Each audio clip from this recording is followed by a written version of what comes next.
Does Saudi Arabia have as much leverage over the United States as the president makes it out to be? I don't think so. I don't think it's a leverage issue.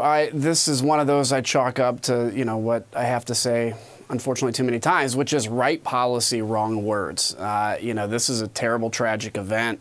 It's egregious. And I think that two-page statement from the president should have used about a page and a half to stress that point and say, we believe it happened. We believe it was probably, according to our intelligence agency, directed by the very highest levels.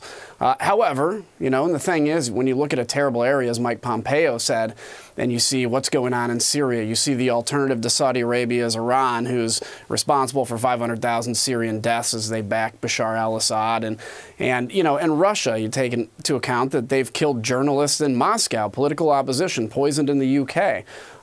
So you can't fundamentally shift relationships, but it missed a massive opportunity. While we can't intervene everywhere there's a human rights problem, what we can do is use the force of our words, and I think we missed that. Are you saying that at least when it comes to President Trump sort of trying to defend Saudi Arabia, it's the right policy just because Saudi Arabia is a backbone of American policy in the Middle East, so this is understandable? Yeah, it's not a bastion of our policy, I think, but really when you look at Middle East politics, you have to pick, in essence, between Saudi Arabia and Iran. That's basically how that's set up there. And while Saudi Arabia is not the best place to be by far, and they have massive human rights violations, Iran has the same thing, and they project power outwards and kill a lot of people, including 50,000 children in Syria. Where I think he missed the opportunity was to say for a page and a half again, this is awful, we don't stand for this, but given the fact that the Middle East is a rough place, we're not going to fundamentally shift our alliance with Saudi Arabia, but we're going to put them on notice. I think that would have been a situation where you'd have some folks disagreeing with the outcome, but I don't think there would be basically bipartisan outrage at the words. Congressman, essentially you're saying the president's statement was tone deaf. Senator Bob Corker, the outgoing chairman of the Senate Foreign Relations Committee, tweeted, "I never thought I'd see the day a White House would moonlight as a public relations firm for the Crown Prince of Saudi Arabia." Also, Senator Lindsey Graham, a Republican from South Carolina, calling into question his confidence in the new young Saudi Crown Prince Mohammed bin Salman. How does MBS, Congressman, recover from this stumble? Well, I think the only way to recover is to do a lot better. There's some good things happening in Saudi Arabia in terms of, they finally giving women the right to drive, for goodness sakes. That should have been done when the car was invented, and trying to bring about social change and spreading the Saudi economy beyond oil. But there has to be a change, which is, in essence, to really bring change to your country as he professes he wants to do. You have to begin to respect human rights. They'll never be, where the United States or our Western allies are in terms of that view. But dismembering a person in the press in your embassy is certainly over the line. And I think that there's a point, America and our authority, like I mentioned, we can't intervene everywhere. We can't take a proactive thing everywhere because we have to have bad allies sometimes. But we can, in the force of our words, make a difference. And we missed that. Yesterday in that statement that the president released, he cited businesses like Lockheed Martin, for example, saying that the U.S.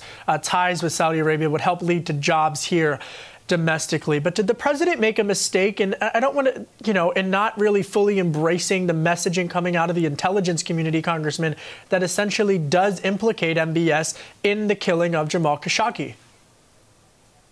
Yeah, I think he made a mistake. I think, look, we can still have the policy he laid out and acknowledge the problem. I also don't like using economics as the reasoning for our inaction or action on some issue. We all know that in international politics, it's realpolitik. You have to take the economy into account. That stuff matters.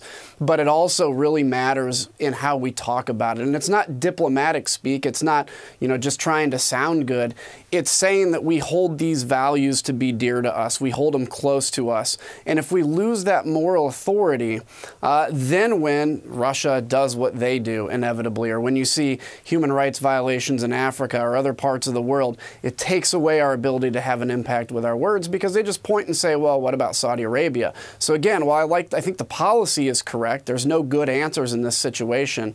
Words do matter, and I wish maybe he'd have had somebody else write that statement and reflect that. Just one more question on this issue. Congressman Brendan Boyle joined us yesterday, and he was talking about a Democratic-led House restoring focus on human rights next year. Is this Congress undermining human rights if, as you said, you have to choose between the lesser of evils, Iran or Saudi Arabia? Well, I don't think this is going to be like a death blow to our stand for human rights. And, I would welcome the Democratic-led House to have a focus on human rights. What I would caution them is don't use this as a wedge for political purposes. My party did this sometimes under President Obama, where we would take, I say we generically, a side of an issue simply because President Obama's on the other side. I still am an old school politician, even though I'm young. I believe that politics should end at the water's edge. So it's great to focus on human rights, but I hope they don't use it as a way just to wedge with the president, because these are important issues that we can disagree, but we should stand united as best we can. Congressman, so what will it be like for the GOP as a minority party in the House next year? Well, I think a lot of the tone in the House is going to depend on what the Democrats do. Do they want to work with us on some issues? Because I think there is some area for common ground. I think whether it's infrastructure, realigning our ability to our job training programs to put them in line with economic need.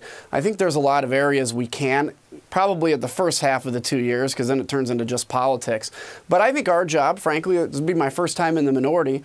It's a lot about messaging. It's a lot about talking about our values and what we believe. I think as a party, we have to do a better job of that, undoubtedly. And all I can do is, as being one member of the Republican Party, do my best to do that.